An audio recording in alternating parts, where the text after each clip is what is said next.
Luton Airport, about to board a flight to Paphos, Cyprus.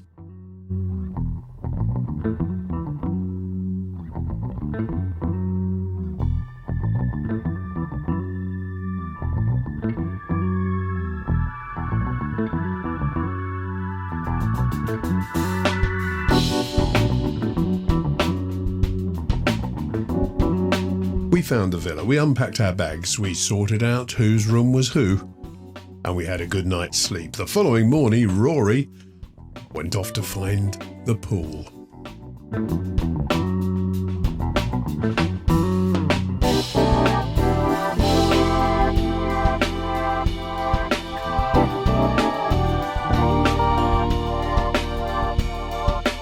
Suitably kitted out with flippers and snorkel, we were ready to go to the pool again.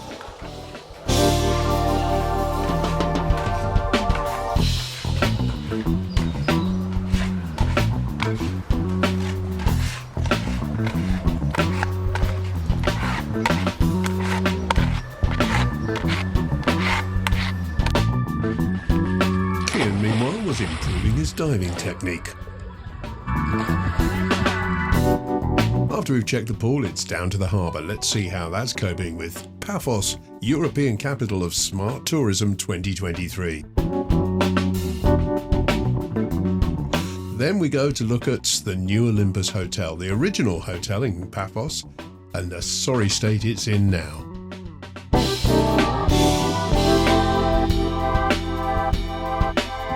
An old postcard of the New Olympus Hotel in its heyday, and a picture from 1962. Well, who knew? But on the plane out, I sat next to the CEO of Paphos FC.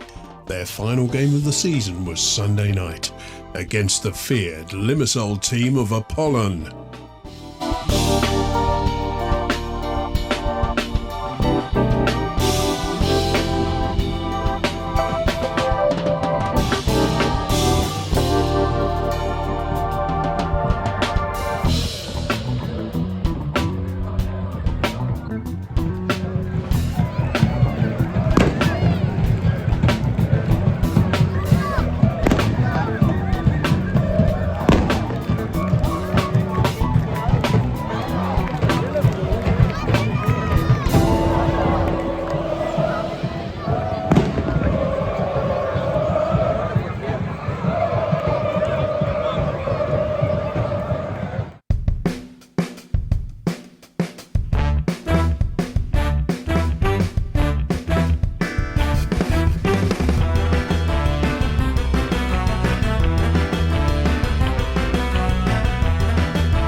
Monday morning came and we headed off towards the sovereign base at Akrotiri.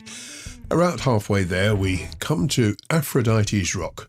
This legendary place is the point at which Aphrodite rose out of the sea, stunning everyone with her absolute beauty, and she became known as the goddess of love. Well, if you swim 3 times round Aphrodite's Rock, legend has it that you will be blessed with eternal beauty. I can't say that happened to us, but nonetheless we had a great day.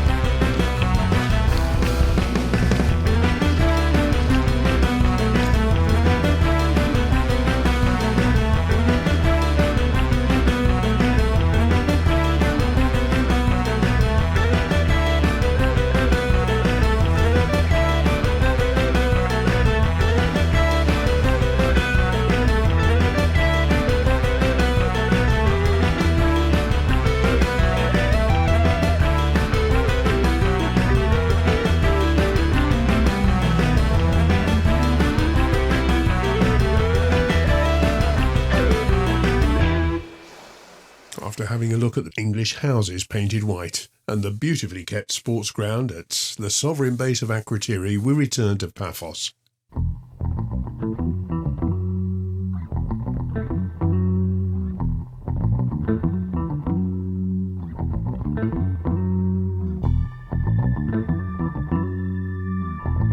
We called by to look at the old house.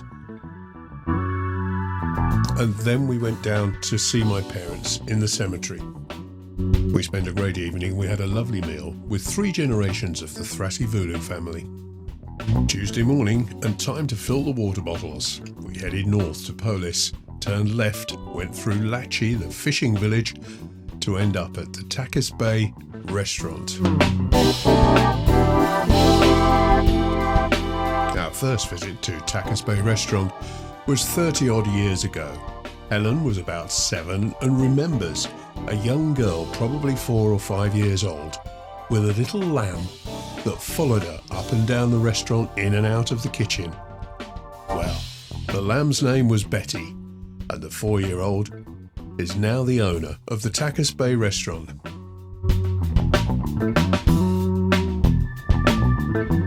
On Thursday morning, we took an hour and 3/4 drive up the western edge of the Troodos mountain range. It took us to the Kikos Monastery.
(1,318 metres above sea level, and to the west of the Troodos mountain range, lies the wealthiest and the best-known monastery in Cyprus. It was originally built in the 11th century. The monastery's been completely rebuilt several times after fires, the last one being in 1745. Archbishop Makarios III, the first president of an independent Cyprus, started as a monk here in the Kikos Monastery in 1926.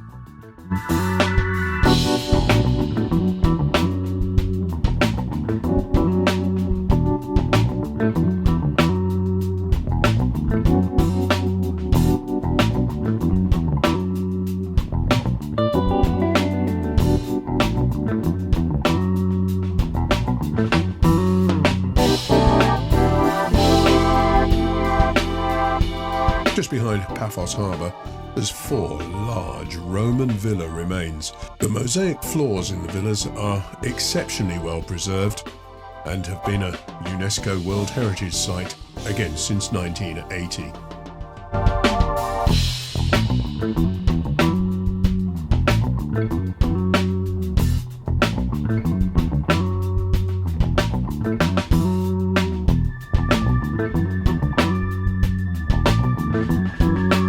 The Tomb of the Kings is an area about 2 kilometres north of Paphos harbour. It was designated a UNESCO World Heritage Site in 1980. Its underground tombs, many of which date back to the 4th century BC, are carved out of solid rock. It was a burial site, not of kings as the name would suggest, but of dignitaries and wealthy people from all over the area. The area has been known about for centuries. In fact, the first proper account was in 1783, but it wasn't until the late 1970s and the 1980s that proper scientific excavation has undertaken proper archaeological surveys of the area.